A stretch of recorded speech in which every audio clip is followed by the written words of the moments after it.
So as I recall, it was Tuesday, December 19th. I had a doctor's appointment in the afternoon around 1 or 2 o'clock. And the doctor was like, oh, your blood pressure is looking a little high. You know, go home, maybe go to CVS and get a little blood pressure monitor, check your blood pressure every few hours, and let me know, how it's looking. First thing I remember clearly is going to the doctor's office that day, but I think she was already showing like some pre-labor signs. Like the doctor said that she was 1 centimeter dilated, and if she didn't have the baby by this week, then she would like to induce by the weekend. And I was having contractions. I didn't know if they were real contractions or like Braxton Hicks contractions, but they were happening like, maybe every 15 minutes, every 12 minutes, every 14 minutes, it was kind of bouncing back and forth, riding in the car. That started around 5 o'clock. We just walked around for a little while, came back home. Then when we got home, I realized the contractions weren't stopping. They were still kind of consistently coming anywhere from 9 to 15 minutes apart. And that night, she started feeling real bad. Around midnight, I started noticing the contractions getting closer together. My blood pressure wasn't going down. I remember one time I had a contraction, and then I started vomiting, and I was like, okay, I think I'm in labor. That's where shit got real. Like, later that night, she got mad, sick, and once she started throwing up, that's how I knew that, something was about to happen. And I was trying to help, but I couldn't help, so I was like, I'm just here if you need anything, but I ain't gonna touch you or nothing like that unless you specifically say what you need. I checked her blood pressure after she was throwing up and everything, and it was crazy high. I think my blood pressure was something like 161 or 163 over 100, something that was way too high. We called the doctor and she said, come on in. So we got ready to go to the hospital. I continued having contractions and I vomited a couple more times. It was like 6 or 6:30 in the morning, so everybody was getting ready for shift change, so I was a little nervous about that. I remember the person at the desk where JR was trying to check us in was kind of rude. The receptionist dude, he was just put me off immediately. He just seemed like not very friendly and like he was ready to get off. But we got past him, we got into the room.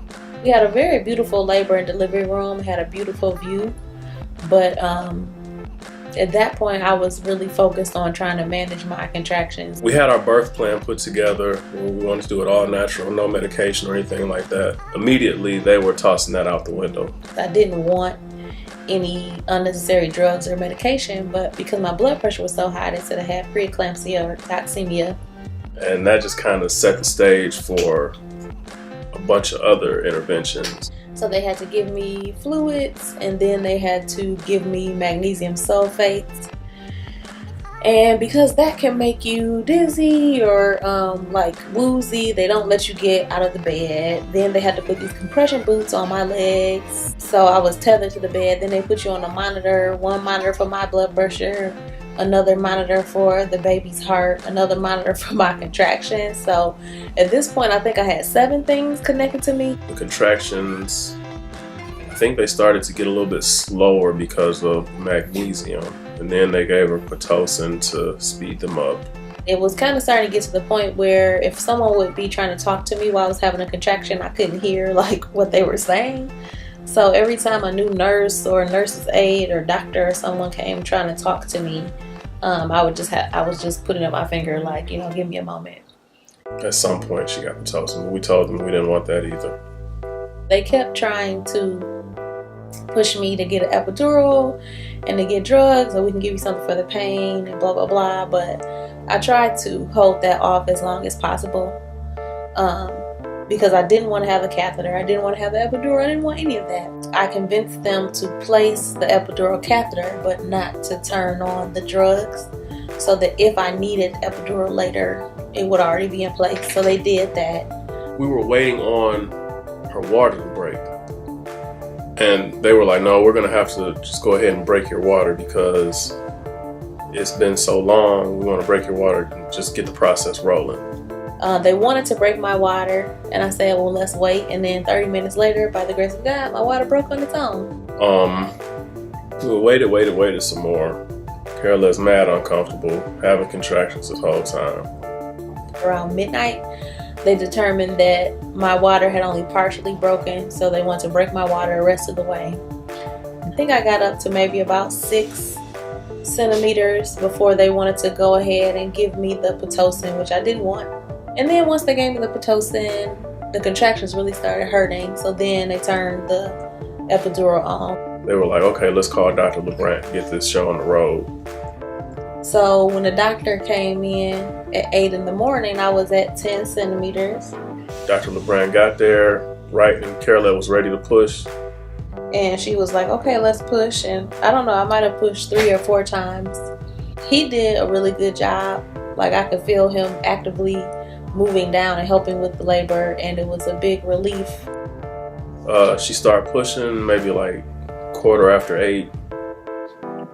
And he was here by 8:26. It turns out the magnesium sulfate also affected the baby. It just makes you really groggy. So the baby had to go to the NICU for a few days because they wanted to make sure his breathing and everything came up to normal levels. He was a little bit out of it for a while because of the magnesium. But he's here and is nursing and screaming and yelling all night like a regular newborn. JR was there with me through the whole thing and was very supportive and helpful, you know, bringing me water and ice and just being there. So I was very grateful, and I'm just glad that it's over. Yay.